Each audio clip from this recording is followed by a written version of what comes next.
আমার কাছে একটা ছিল যে ক্লাবের মেম্বার না হলেও তাদের প্রতি তার যে ভালোবাসা, ক্লাব অন্তর্মুখী তার যে আমাদেরকে এত দ্রুত ছেড়ে চলে যাবেন এটা কোনোদিন ভাবতেও পারি।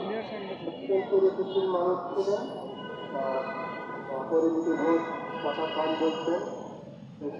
আপনারা সবাই যারা জানেন ব্যক্তিগত জীবনে অত্যন্ত রুচিশীল মানুষ ছিলেন। আমাদের সাংবাদিকতা জগতে এই ধরনের লোকজন ধীরে ধীরে কমে যায়। তাদের ব্যক্তিত্বে একজন রুচিশীল পরিচ্ছন্ন মানুষ আমাদের বাস্তব বিদায় নিল। বাস্তবের অনেকের সাথে আমার পরিচিত আছে, কিন্তু আমি বাদলকে যে পরিমিতি বোধ সম্পন্ন রুচি সম্পন্ন মানুষ দেখেছি সেটা আর খুব কম মেম্বারের মধ্যেই আছে। আমি তার বিদেহী আত্মার সান্ত্বনা শান্তি কামনা করছি। একই সাথে জাতীয় প্রেস ক্লাবের পক্ষ থেকে তার প্রতি শোক এবং শ্রদ্ধা নিয়ে আমার কথা এখানে শেষ করতে তাদের ধন্যবাদ।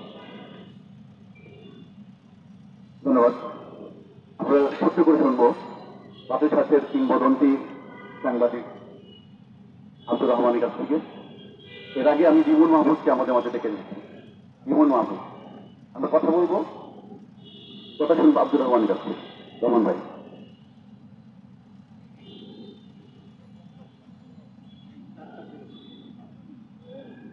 আজকে সকালটি ছিল প্রথমবার হওয়ার মতো। ঘুম থেকে উঠেই মোবাইলেই যখন অকস্মাৎ ভেসে ওঠে একটি ছবি এবং দুঃসংবাদ, এর চেয়ে মর্মাহত হওয়ার আর পবিত্র হয়। মদন অসম্ভব নিজেকে অন্তর্মুখী একজন মানুষ, বেশি কথা বলার প্রয়োজন নেই।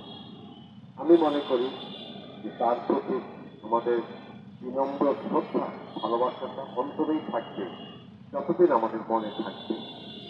মহান আল্লাহ রাব্বুল আলামিন আমাদের মনে রাখার তৌফিক এবং তার আত্মাকে চিরশান্তি। আমি আমরা একটু ছোট্ট করে শুনবো বাতিশাসের চলমান নির্বাহী কমিটির সভাপতি কামরুল হাসান দর্পণের কাছ থেকে। কামরুল হাসান দর্পণ। আসসালামু আলাইকুম। আমি আমার সাংবাদিকতা জীবনে কখনো কাউকে উস্তাদ বলে ডাকিনি। আমি বাদল ভাইয়ের সাথে আমার এমন একটা সম্পর্ক ছিল যে আমরা সবাই বলতে যুগল। তো ওনাকে আমি উস্তাদ উস্তাদ করে ডাকতাম। ওনাকে কখনো আমি হাসি মুখ ছাড়া দেখিনি, তার সাথে চুরুপ ব্যবহার করতে দেখিনি, কখনো অসততা করতে দেখিনি। একজন নিপাট ভদ্রলোক, হাসি ছাড়া ওনার মধ্যে কোনো কখনো মন খারাপ করতে দেখিনি। উনি দেখলে হাসি, সবার সাথে মানে ইয়েতে ছিল হাসি মুখে। এমন একজন মানুষ আমাদের মাঝ থেকে হারিয়ে গেলেন, প্রাণবন্ত একজন মানুষ, একটা অপূরণীয় ক্ষতি হয়ে গেল। আমরা এখানে উপস্থিত সবার কাছে এবং যারা উপস্থিত নেই সবার কাছে ওনার জন্য দোয়া চাচ্ছি, যাতে আল্লাহ তাআলা ওনাকে জান্নাত প্রাপ্ত করেন। এবং ওনার কোনো আচরণে যদি কেউ মনে কষ্ট পেয়ে থাকে বা কোনো কিছু যদি পাওয়ার থাকে, এটাকে আপনারা দয়া করে ক্ষমা করে দিবেন। কারণ আপনারা ক্ষমা না করলে ওনার জন্য সমস্যা হয়ে দাঁড়াবে। আপনারা ওনাকে ক্ষমা করে দিবেন, মাফ করে দিবেন। আসলে বাদল ভাইয়ের আমার বিয়ের প্রথম রাত্রি বাদল ভাইয়ের বাসায় কেটেছিল।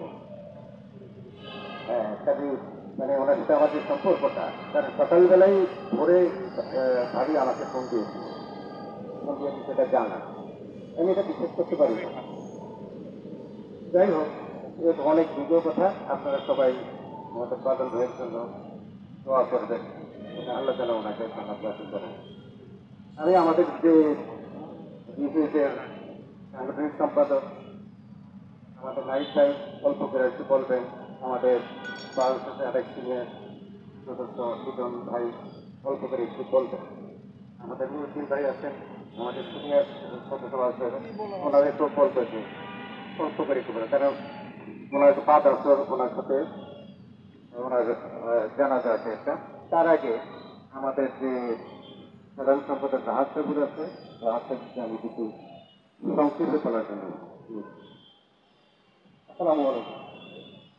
আজকে আমরা হারিয়েছি আমাদের সবার প্রিয় বাদল ভাইকে। তাকে আমরা বাদল ভাই বলে ডাকতাম। তার সঙ্গে আসলে আমি দুবার প্রাথমিকের পরিষদে থাকা সৌভাগ্য হয়েছে। আমি দেখেছি তার সাংগঠনিক দক্ষতা। তিনি সবসময় হাস্যোজ্জ্বল থাকতেন এবং জুনিয়র আমরা যারা তার বয়সের ছোট সবাইকে স্নেহ করতেন। অত্যন্ত ভালো মানুষ ছিলেন।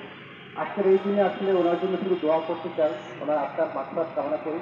আপনারা সবাই ওনার জন্য দোয়া করতে চাই। নজরুলের কাছে একটু শুনতে চাচ্ছি।